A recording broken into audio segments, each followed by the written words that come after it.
Bonsoir, bienvenue dans cette troisième séance de yoga que j'intitule Corona. Ce yoga n'a rien de spécifique pour le virus. Par contre, il est bien adapté, comme la plupart des techniques de yoga, il est bien adapté aux situations de confinement. En effet, nous sommes confinés, c'est-à-dire que nous faisons peu d'exercices, nous respirons mal.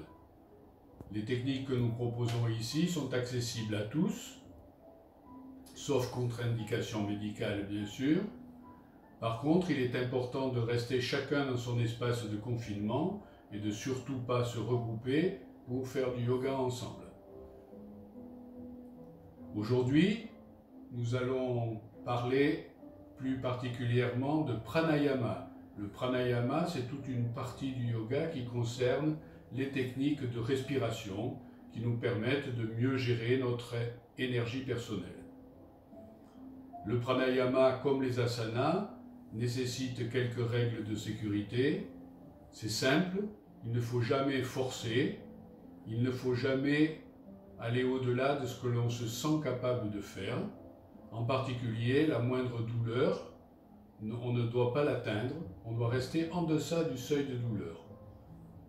Par contre, il est important de mettre de l'énergie, de la volonté dans ce que l'on fait, de solliciter, de ne jamais forcer.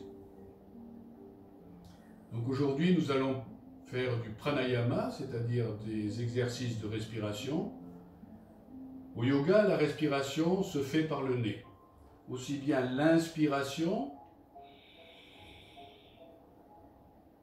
que l'expiration.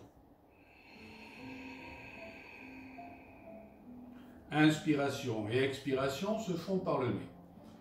Deuxième principe qu'il faut savoir, c'est qu'il est important de bien expirer si l'on veut bien inspirer. Donc si l'on veut bien respirer, améliorer les échanges d'oxygène et de gaz carbonique entre le corps et l'extérieur, il est important de bien expirer, de façon à bien vider l'appareil respiratoire avant de le remplir d'air plus sain chargé d'oxygène. Donc on commence souvent par faire une expiration.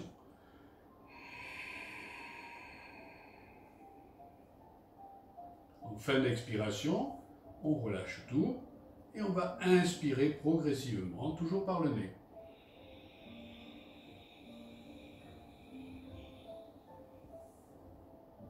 Une fois à plein, on relâche tout et on expire encore par le nez. En faisant durer l'expiration plus longtemps que l'inspiration si on peut.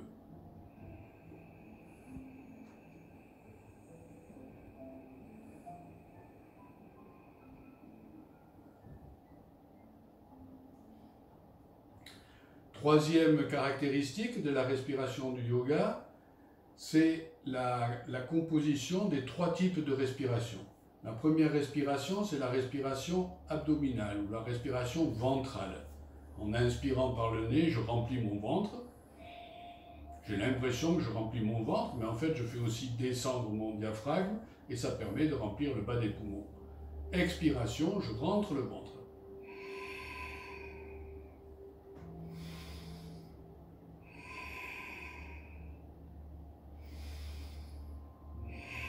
Si je fais cette respiration de façon rapide, elle rappelle le soufflet de forge. On l'appelle bastrika en sanskrit.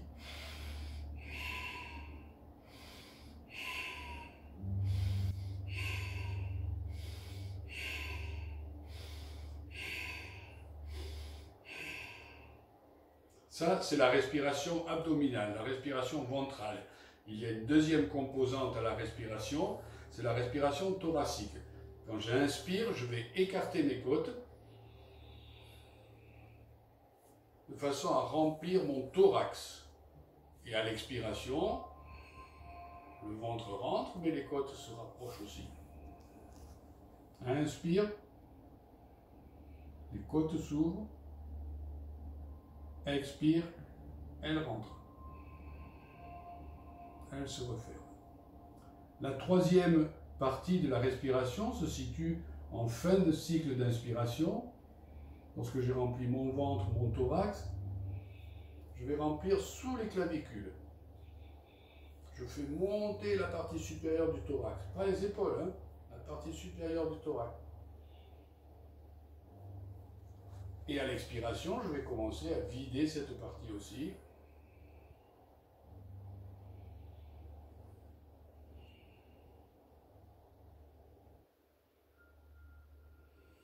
Donc là, j'ai décomposé les 3 composantes de la respiration, ventrale, thoracique et sous-claviculaire. Aujourd'hui, nous allons faire 2 choses. Dans un premier temps, nous ferons la respiration complète du yoga qui associe les 3. Et ensuite, nous nous focaliserons sur la partie respiration abdominale avec le mouvement du diaphragme qui sont importants, en particulier pour nos amis choristes. Alors, nous allons commencer la respiration complète. La respiration complète, donc, sur un inspire, on commence par remplir le ventre, mais sans le gonfler comme tout à l'heure, en gardant la sangle abdominale qui contrôle le ventre, puis le thorax, puis le sous-claviculaire. On reste quelques secondes en rétention, sans respirer, et on va expirer doucement en faisant durer l'expire, en vidant le ventre, le thorax, le haut de la poitrine. Fin d'expire, rétention, pendant quelques instants sans respirer. On relâche son ventre et on laisse venir l'inspire. D'abord par le ventre, mais avec la sangle contrôlée, on ne le gonfle pas trop. Puis le thorax se remplit. Et enfin, sous-claviculaire, ça monte, on remplit, on remplit, on remplit. On reste en rétention quelques secondes. Et on va faire durer l'expire.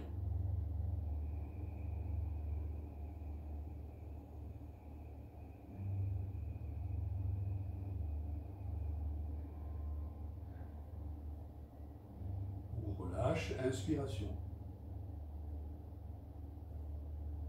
La vague monte.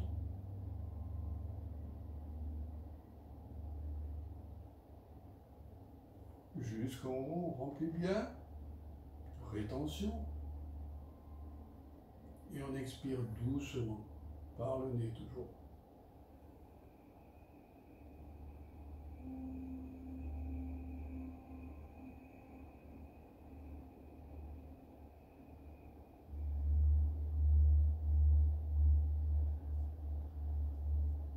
On relâche le ventre en fin d'expire. L'inspiration, toujours par le nez, en montant. Le ventre, contrôle de la sangle, le thorax, sous-claviculaire, on remplit. Lorsqu'on se sent à plein, rétention. Et doucement, on expire.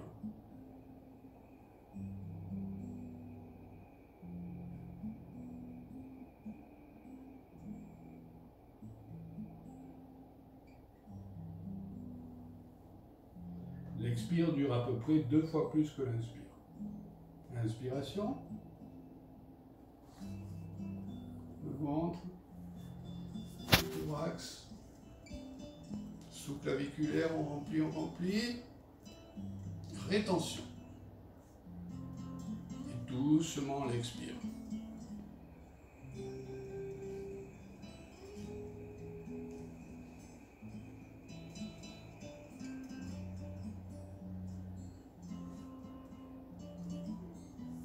Au début, vous aurez du mal à faire durer ces respirations. Petit à petit, ça durera de plus en plus longtemps. Et vous sentirez que votre corps se réchauffe quand vous respirez de façon intense et profonde comme ça. Nous allons maintenant faire une respiration alternée, c'est-à-dire qu'on va faire travailler alternativement la narine droite et la narine gauche. Dans la tradition du yoga, la narine droite et la narine gauche, respectivement Ida et Pingala, représentent 2 conduits d'énergie, l'un étant destiné au système sympathique et l'autre au système parasympathique. C'est en gros les 2 énergies qu'il faut soit pour nous tonifier, soit pour nous calmer. Alors on utilise la main droite avec les 2 doigts index et majeur pliés, le pouce de la main droite va servir à fermer, ouvrir la narine droite par pression. L'annulaire et l'auriculaire joints vont servir à fermer, ouvrir la narine gauche par pression. Et donc on va respirer en fermant les deux narines entre chaque inspire et chaque expire. Et les inspires et les expires se feront une fois à droite, une fois à gauche. On change de narine pour expirer. À l'inspiration, on ouvre du même côté qu'on a expiré. Allez, on commence par expirer du côté droit. Donc avec annulaire et auriculaire de la main droite, je bloque ma narine gauche et avec mon pouce, je maintiens la narine droite bien ouverte. Je vais expirer par la narine droite, comme tout à l'heure avec les 3 étages de respiration, abdominale, thoracique et sous-claviculaire. Allez, je commence l'expire. Fin d'expire, je ferme les deux. Je réouvre la narine droite pour inspirer. Je remplis bien jusqu'en haut. Je ferme les deux. Et pour expirer, je change de côté. J'ouvre à gauche.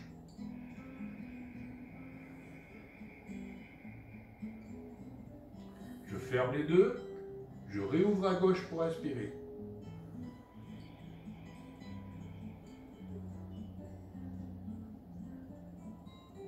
Je ferme les deux, je change de côté, j'ouvre à droite pour expirer.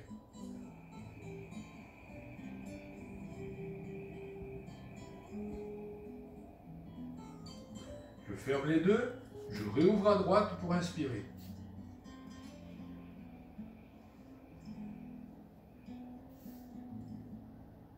Je remplis bien, je ferme les deux, change de côté, on ouvre à gauche pour expirer.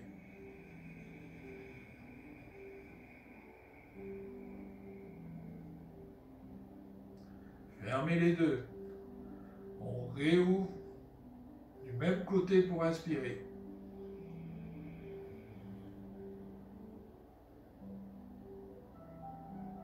Ferme les deux narines, on ouvre à droite, on change de côté pour expirer.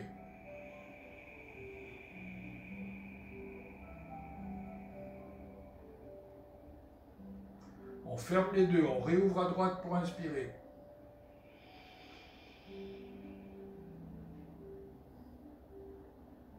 On ferme les deux. On ouvre à gauche pour expirer.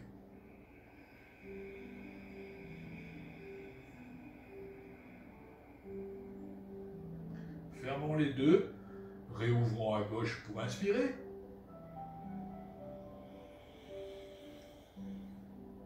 On ferme les deux. On ouvre à droite et on va terminer par un expire côté droit. Prolongeons bien.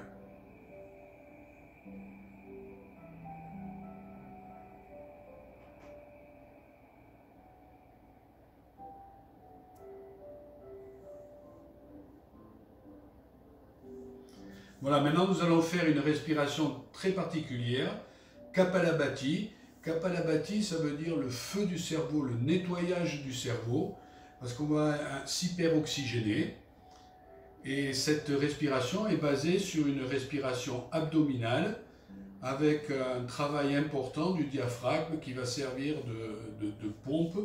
Hein, donc le ventre et le diaphragme vont beaucoup travailler. Cette respiration, je vous propose de la faire en position debout, du moins avec les genoux fléchis, les doigts à l'intérieur des cuisses, les pouces à l'extérieur, la tête dans le prolongement du dos. Elle consiste à expirer par le nez en rentrant le ventre. Hein, donc regardez bien au niveau du ventre, je vais vous faire quelques démonstrations et après nous le ferons ensemble. Donc je fais que expirer en rentrant le ventre. L'inspiration se fait de façon passive, naturelle, on ne s'en occupe pas.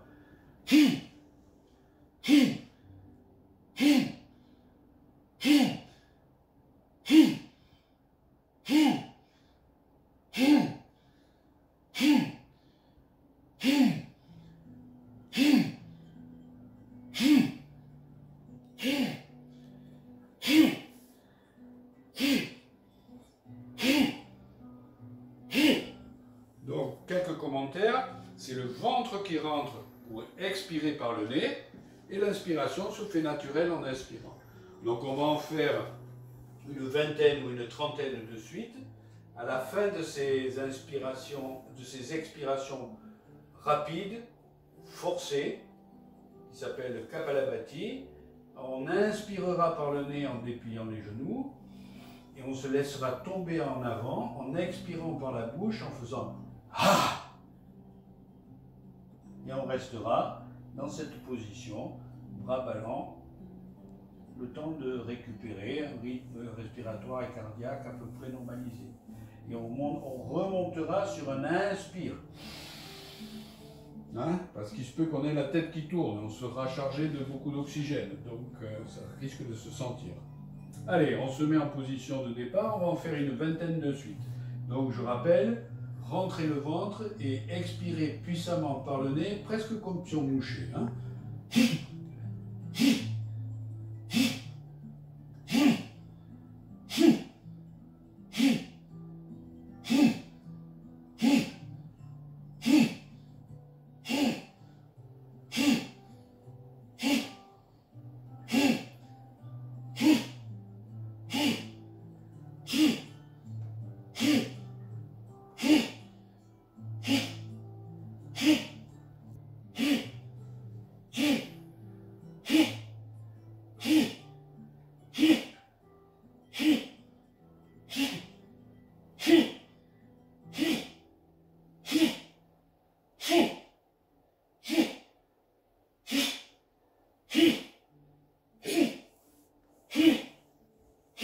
Inspiration par le nez.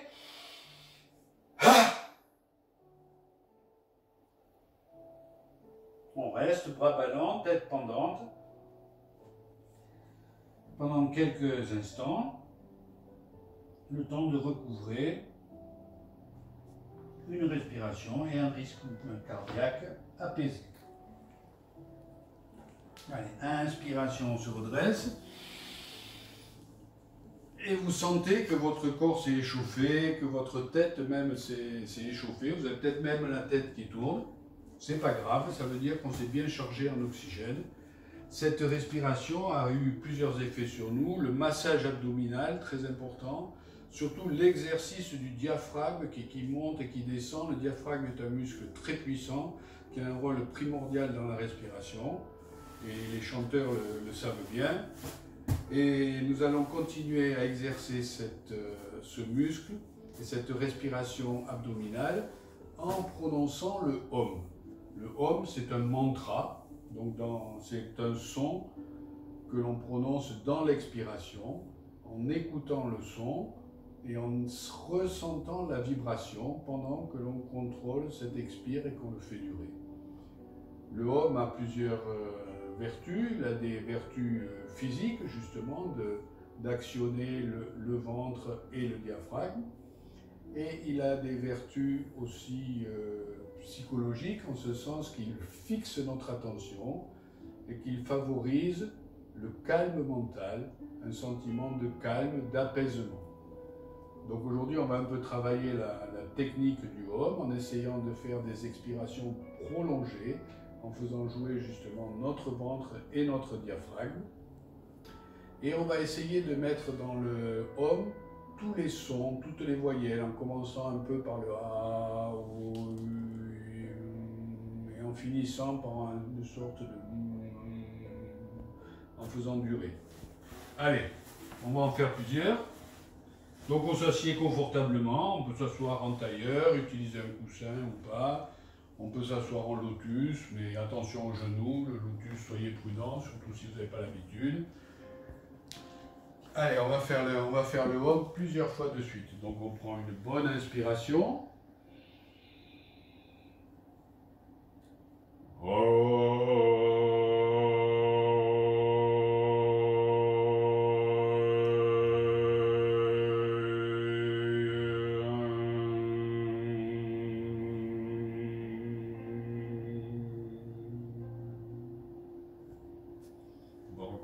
En reprenant une bonne inspiration encore.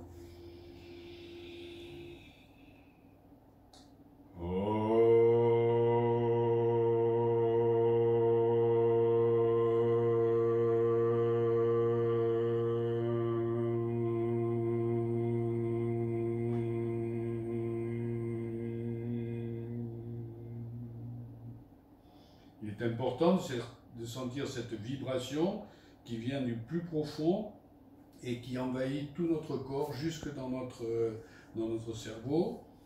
Allez, encore une autre.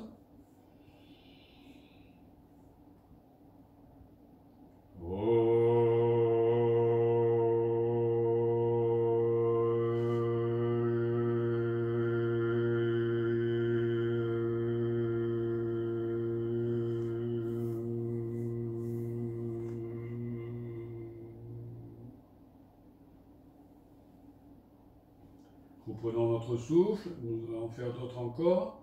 Donc on essaye à la fois de mettre de l'énergie, on sent que cette énergie vient du ventre et remonte, et on ressent la vibration qui se propage dans tout le corps jusque dans notre cerveau.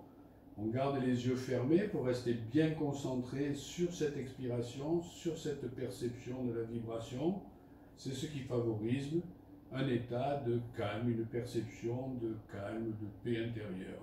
On ne pense à rien d'autre, on a l'esprit vide de toute réflexion parasite. Allez, on inspire bien.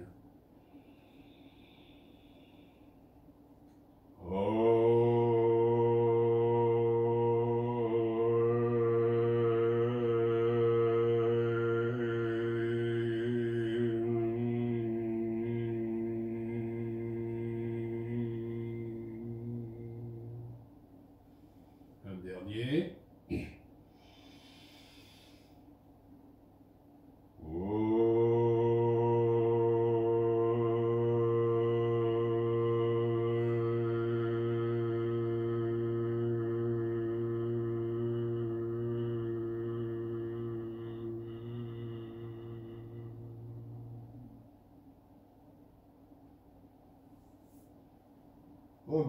Merci.